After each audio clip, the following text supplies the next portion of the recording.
Sometimes the royal family can be pretty crazy, pretty bonkers, pretty wild. I think one of the most insane stories of all the stories involves Queen Caroline. So her estranged husband, George IV, locked her out of Westminster Abbey during his coronation way back in 1821. So the king was about to be crowned, and the queen was really not the best at taking hints. She stood outside the abbey in the rain, and she was banging on the barred doors with her fists. And then after that, basically immediately, she got sick and passed away, only 2 weeks later. And a little over 200 years later, here we find ourselves again with another King George in the offing, and another royal wife from overseas creating a lot of headaches in Buckingham Palace. And even though Meghan Markle will be absolutely nowhere near the Abbey doors on May 6, the day of King Charles's coronation, because she's going to be halfway around the world, that doesn't necessarily mean that the king is in the clear when it comes to Meghan Markle, the one-woman headline-creating Tasmanian devil of an ex-actress. Certainly, the king is preparing for one of the most decisive months of his entire life, but in Montecito it looks like Meghan is getting ready too. She is embarking on an important month of her own that's going to result in her returning to the limelight with gusto. So it looks like the whole world is about to be treated to a whole lot more Meghan Markle at the exact same time that Charles is just trying to keep the coronation honeymoon going. Who exactly is going to win this media battle, I wonder? This time next month, who is it going to be setting the narrative? And who is going to be the winner? Who is going to have come out on top? I think maybe the king is going to need some extra strong pain reliever. It has been a bizarre 12 months in the media life cycle of Meghan, though. There have been these intense bursts of media outings, like that long interview that she did with The Cut, and of course the appearance that she made in Variety magazine too. And then we got the content, and boy did we get a lot of it.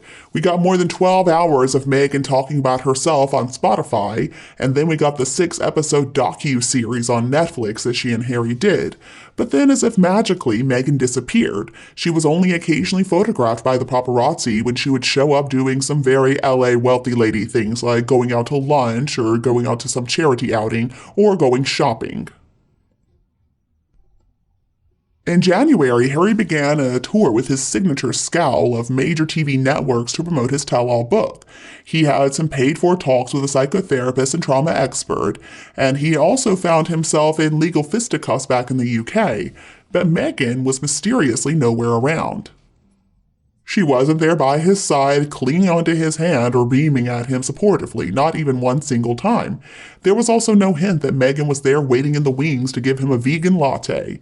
That is until last week, and boom, there she was.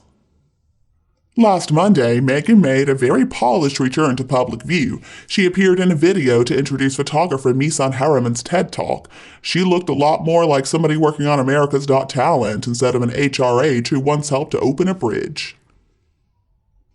And then, later on that same night, Meghan showed up to catch an LA Lakers game with Harry. Just the two of them looking so happy, giggling at each other, not kissing on the kiss cam, but whatever. Now, as returns go, it was marginally less subtle than Meghan showing up with her very own marching band, or taking out all the billboards in Times Square, maybe. So if anybody may have thought that Meghan was at home pouting over the fact that, as Newsweek put it in a headline, the more Prince Harry and Meghan Markle say, the less Americans like them, then well, think again. All of this, I guess, is just a teaser of things to come. Meghan may have declined Charles's invitation to the coronation because she instead wants to spend the day with a 4-year-old, but I guess we're about to see a lot more of her.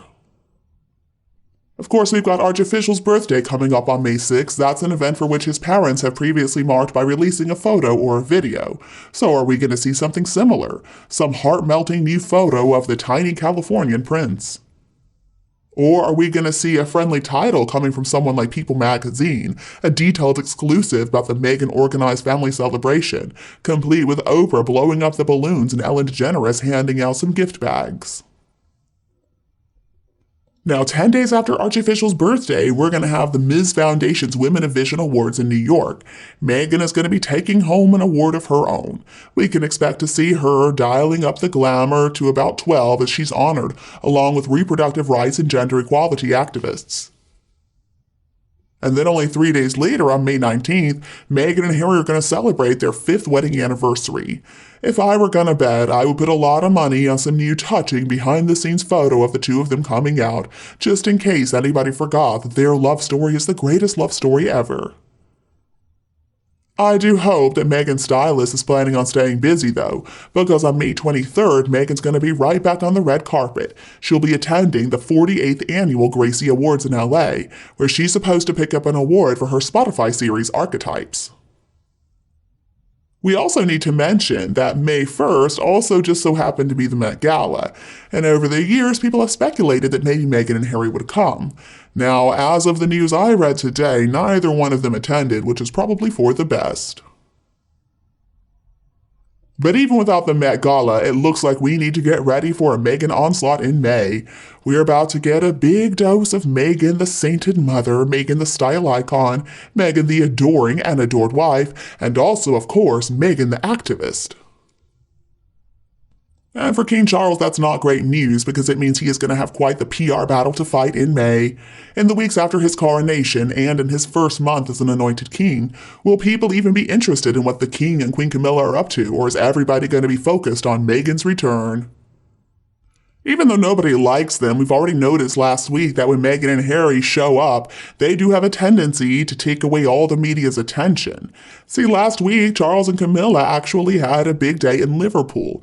They visited the upcoming Eurovision set, and then, in a traditional and important moment, they presented the new standards and colors to all 3 branches of the military at Buckingham Palace. But were people talking about any of that?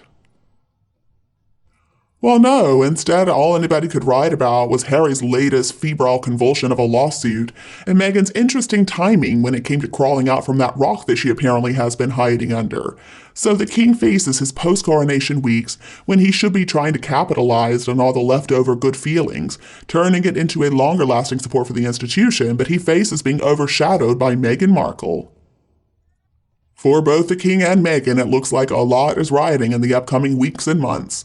On one side of this divide, we're going to see a king out there waving and shaking hands with the people like the future of a 1,000-year-old institution depends on it, because in fact it does. And on the other side, we're going to have a 40-something-year-old former mattress actress who's going to be out there posing like her whole career is riding on it. Well, it is. Now, I've got a bit of bad news for the royals. As with the coronation of George IV, the reign is forecast for May 6th. Let's just hope that nobody on that day gets stuck beating on the Abbey doors.